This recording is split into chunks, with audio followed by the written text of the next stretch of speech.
नमस्कार, आप देख रहे हैं धन दौलत और मैं हूं विवेक लॉ। आरबीआई ने सबको हैरान करते हुए ब्याज दरों में 0.5% की कटौती की है। इसके बाद एसबीआई समेत कुछ और बैंकों ने ब्याज दरों में कमी कर दी है। यानी जल्दी ही घर और कार की ईएमआई तो कम हो ही जाएगी, साथ ही एजुकेशन और पर्सनल लोन भी सस्ते हो जाएंगे।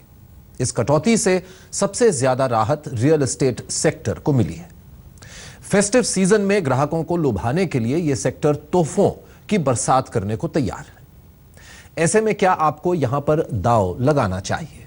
आज धन दौलत में इसी मुद्दे पर चर्चा करेंगे। नवरात्र, दशहरा, दिवाली और फिर क्रिसमस तक त्योहारों का यह मौसम जारी रहेगा और जारी रहेंगे घर खरीदारों को मिलने वाले डिस्काउंट्स।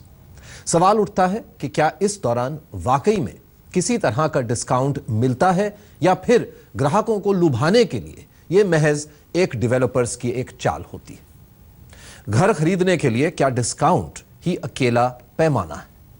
आखिर किन मापदंडों के तहत त्योहारों में या कभी और घर खरीदना चाहिए? आइए देखते हैं यह खास रिपोर्ट।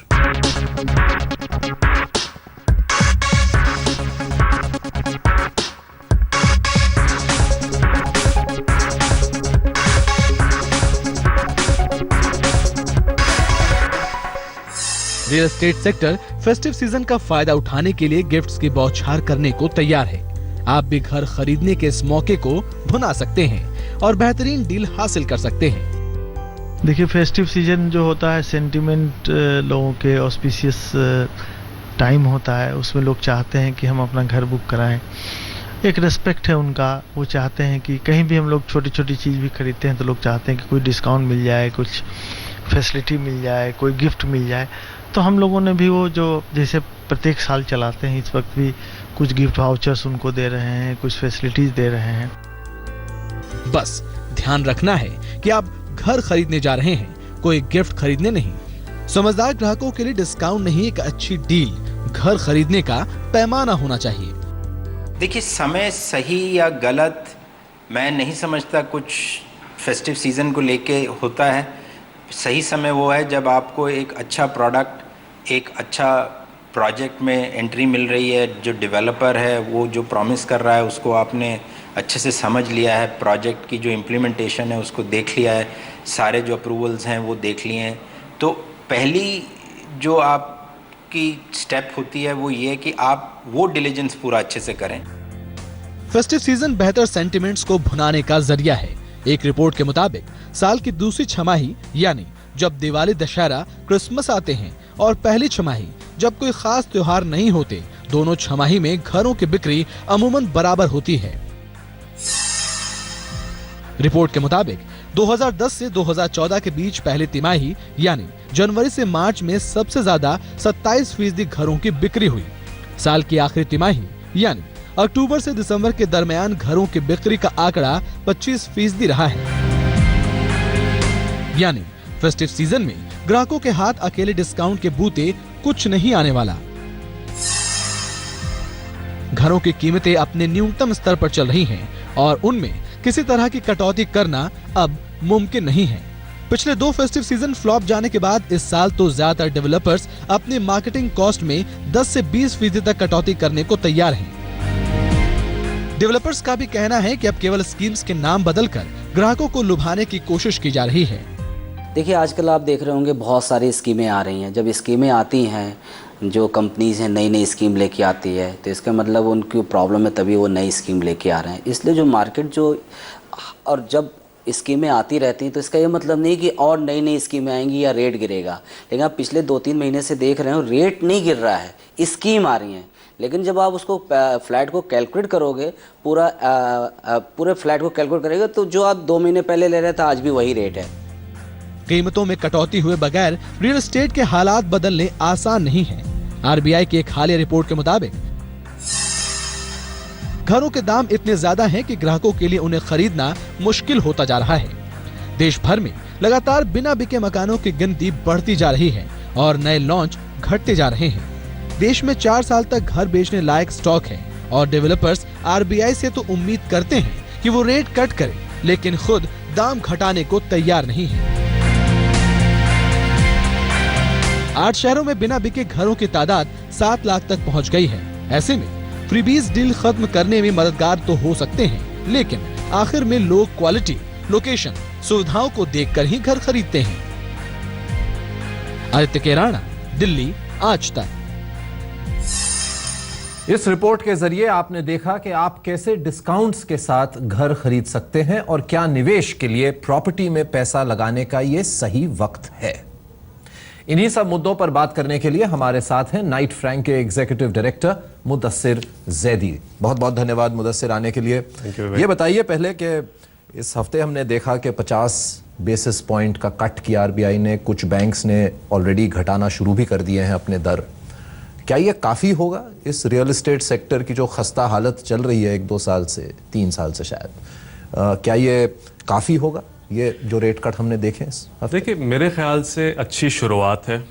हालांकि अगर आप मुझसे पूछें कि ये काफ़ी है तो मेरा जवाब होगा नहीं, क्योंकि अभी इसमें कहीं और ज़्यादा कट की ज़रूरत है। वैसे सिर्फ ये एक फैक्टर नहीं है जिससे मार्केट रिवाइव करेगा, बहुत सारे फैक्टर्स हैं जिसमें तब्दीली और बेहतरी की ज़रूरत है। हमने देखा है कि बैंक्स ने कुछ हद तक पास ऑन किया है। हमने देखा है कि 25 बेसिस पॉइंट से 40 बेसिस पॉइंट तक उन्होंने पास ऑन किया है।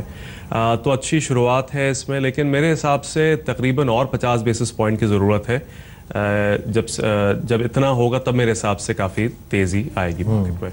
जो सबसे बड़ा सवाल है हर घर खरीदने वाले के दिमाग पे, वो ये है कि क्या आगे चलते हुए जो दाम हैं घरों के और कम होंगे, कि क्या ये बॉटम जिसे कहते हैं कि अब इससे और नीचे नहीं जाएंगे, क्योंकि जो डेवलपर हैं वो घटा नहीं रहे हैं लेकिन ये डिस्काउंट्स ऑफर कर रहे हैं जी।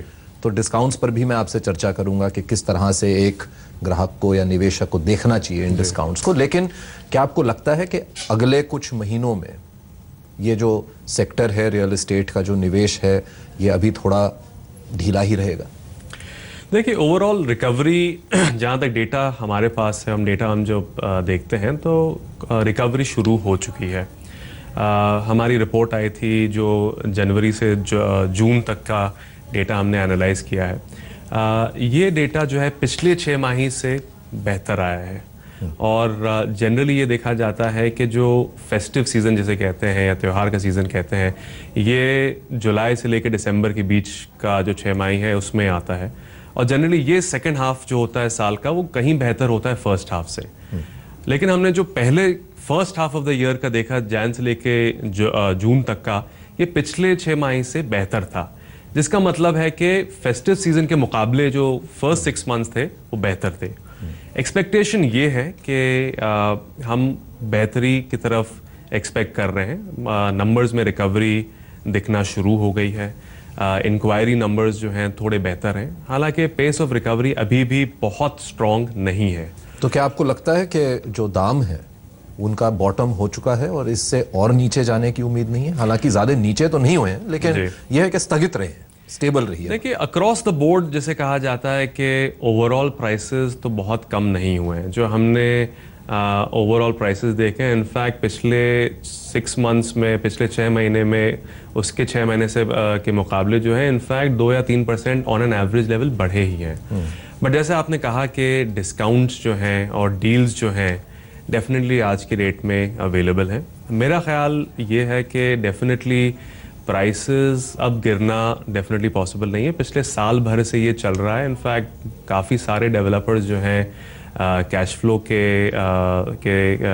इशू पर काफ़ी परेशान हैं। कई सवाल भी हैं आपके लिए, हमारे कुछ दर्शकों ने अपने सवाल भेजे हैं, आइए कुछ से बात भी करते हैं। भल्ला साहब हैं हमारे साथ, अब ज्वाइन कर रहे हैं हमको बेंगलोर से। बताइए कमल जी, क्या सवाल है आपका, कहाँ निवेश किया आपने? हाँ सर, मैंने बेंगलोर में 3 बेडरूम फ्लैट में एक किया इन्वेस्टमेंट। तो ये हनूर क्रॉस से 2-3 किलोमीटर आगे डोडाकुबी विलेज है, उसमें है फ्लैट ये। और ये 2013 में दिया था मैंने, करीब 37 लाख का। तो अभी इसकी क्वेरीज आ रही है अराउंड और सेम प्राइस में आ रही हैं। तो मेरा ये क्वेश्चन है कि इसको फ्यूचर इसका क्या है? और ये आपने इन्वेस्टमेंट के लिए खरीदा था, मैं मान के चल रहा हूँ, इसमें आप रहते नहीं? नहीं सर, रहता नहीं हूँ, इन्वेस्टमेंट के लिए खरीदा। और क्या टाइम फ्रेम था आपका? मेरा टाइम फ्रेम सर ये तीन चार साल का है सर। और 2 साल हो चुके हैं उनमें। आज 2 साल हो चुके हैं। अगर इसमें मतलब मुझे जो रिटर्न मिलेगा, अगर मैं इसको होल्ड करूं तो एज ए फिक्स्ड डिपॉजिट के इक्विवेलेंट मिलेगा या नहीं मिलेगा? तो बहुत अच्छा सवाल है आपका। ये भी एक प्रॉब्लम बन जाती है निवेशकों के लिए। अभी 2 साल ही हुए हैं, हालांकि 4 साल का था इनका प्लान, लेकिन 2 साल बाद ये देख रहे हैं कि कुछ ज्यादा हरकत हुई नहीं, वहीं का वहीं है उसका प्राइस। तो क्या करना चाहिए? क्या आपको अपना जो टाइम फ्रेम है उसको कम कर देना चाहिए कि बने रहना चाहिए अपने टाइम फ्रेम में? देखिए, वैसे अगर मैं इस पर कमेंट करूं तो बेंगलोर एक ऐसा शहर रहा है पिछले 2 या 3 साल में जिसने रिलेटिवली बाकी जितने भी बड़े शहर हैं, 6-7 बड़े शहर अगर मैं काउंट करूं, उसमें काफ़ी बेहतर प्रदर्शन किया है अगर मैं रिटर्न के मामले से बात करूं। बेंगलोर में ज़्यादातर लोग जो हैं वो एंड यूज़र हैं और ख़रीदते हैं खुद रहने के लिए। अगर मैं कंपेयर करूं, जैसे दिल्ली एनसीआर की बात है तो तकरीबन 50-60% जो होता है इन्वेस्टर होता है। बॉम्बे की बात करूं, मुंबई की बात करूं, तकरीबन 30 से 40% कम से कम होता है। हमने देखा है कि बेंगलोर में ये प्रतिशत काफ़ी कम रहता है, तकरीबन 20-25% से ज़्यादा नहीं रहता है। तो ओवरऑल इस वजह से बेंगलोर एज अ मार्केट अच्छा वैसे कर रहा है, लेकिन क्योंकि ओवरऑल सेक्टर जो है काफ़ी स्लो डाउन में चल रहा है, तो बेंगलोर भी इस वजह से थोड़ा बहुत अफेक्टेड तो है। मैं कह रहा हूँ कि रिलेटिवली अच्छा करा है, लेकिन ओवरऑल जो बेंगलोर करता था पहले सालों में, जिस वजह से बल्ला साहब ने वहाँ इन्वेस्ट किया है, तो डेफिनेटली उस हिसाब से तो नहीं परफॉर्म किया है। मेरे हिसाब से आगे जाके इनको अभी होल्ड करना चाहिए। जवाब के सिलसिले को आगे बढ़ाते हैं और अब लेते हैं आपका अगला सवाल। हमें ये SMS आया है, ये अगले 1 साल में रिटायर होने वाले हैं। रिटायरमेंट के बाद पुणे या हैदराबाद में से किसी एक शहर में ये बसना चाहते हैं। नागपुर में फ्लैट है जिसे बेचकर इन्हें 30 लाख रुपए मिल जाएंगे और उसके बाद ये प्रॉपर्टी में 50 से 60 लाख रुपए लगाना चाहते हैं। तो यानी कि लगभग 80 से 90 लाख तक की इन्वेस्टमेंट का इनको उम्मीद है। तो ये बताइए कि क्या इन 2 शहरों में से कौन सा आपको बेहतर लगता है? पहली बात तो जो इनका बजट है उसमें इन्हें कुछ मिलेगा अच्छी जगह में, और दोनों शहरों के बीच आप क्या कहेंगे?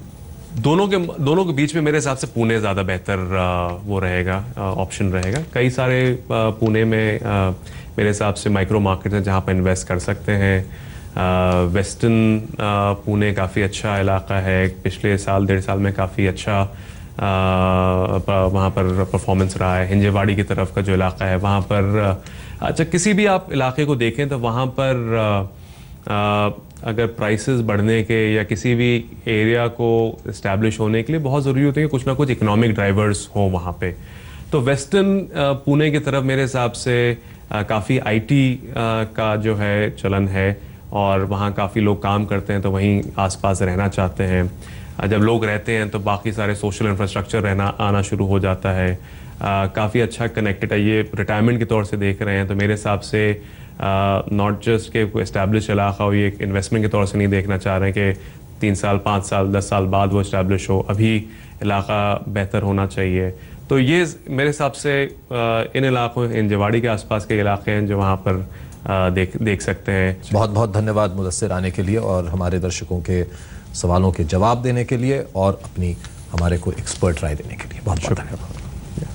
धन दौलत में आज के लिए बस इतना ही। अगर आपके पास भी निवेश के किसी विकल्प यानी शेयर बाजार, mutual funds, real estate, insurance या फिर गोल्ड से जुड़ा कोई भी सवाल हो तो आप हमें dhandaulat@aajtak.com पर मेल कर सकते हैं।